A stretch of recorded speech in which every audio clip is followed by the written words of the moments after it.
Ինչքան պիտի թափառականի կյանքով ապրենք, արդեն հոգնել ենք, թող վերադարձնեն մեր Արցախը, ոնց տվել են թուրքերին, նույն ձևով վերադարձնեն ու մենք վերադառնանք մեր Արցախը, թուրքերին հեռացնեն, քպականերին հեռացնեն, արդեն հոգնել ենք այս կյանքով ապրելը, մեղք ենք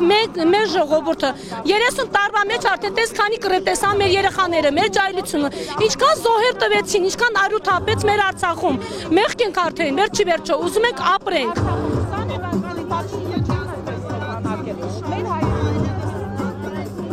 Նիկոլը քաքաուտում, ինքը ով է որ ղեկավարի, ինքը ով է որ մեր տեղը որոշում կայացնի, ինչքան կարելի է հանդուրժել, ինչքան, մենք չենք կարա լռենք, սա մեր բոլորի պայքարն է, մեր բոլորի Հայաստանից բռնած միջև Ղարաբաղցիները սաղից, սա մեր բոլորի,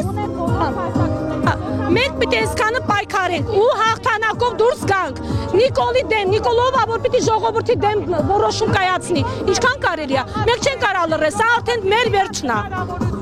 Всё, այսքանը։ Բայց սպասելիքներ կան, հաշվի առնելով իրենց հայտարարությունը։ Հա, եթե մեր հայությունը դուրս գան սաղովի ու պայքարեն, իհարկե կլինի։ Մենք արանք, մենք հաղթանակ ունենք, ու մենք հաղթանակով պիտի դուրս գանք Նիկոլի դեմ։ Նիկոլը չպիտի որոշի մեր ժողովրդի դեմ, ինչի։ Մենք չենք կարա լռենք, արդեն սա վերջն է արդեն ժողովրդի։ Եթե լռենք արդեն ինքը ինչ որ պետք է արդեն անում է նստած տեղը։ Ինքը պիտի հրաժարական տա։ Եթե չի կարող որպես ղեկավարի երկիրը դուրս պիտի գա ինքը։ Իրավունք չունի ղեկավարի։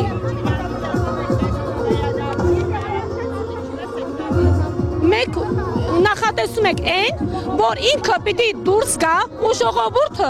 նենց անենք, մենք համախմբած պիտի լինենք սաղովի, որ կարողանանք պայքարենք եւ Հայաստանի համար, եւ իմ Արցախի համար, որպեսզի կարողանանք Թուրքին վերացնենք, այլ ընտրանք չկա, այդքան։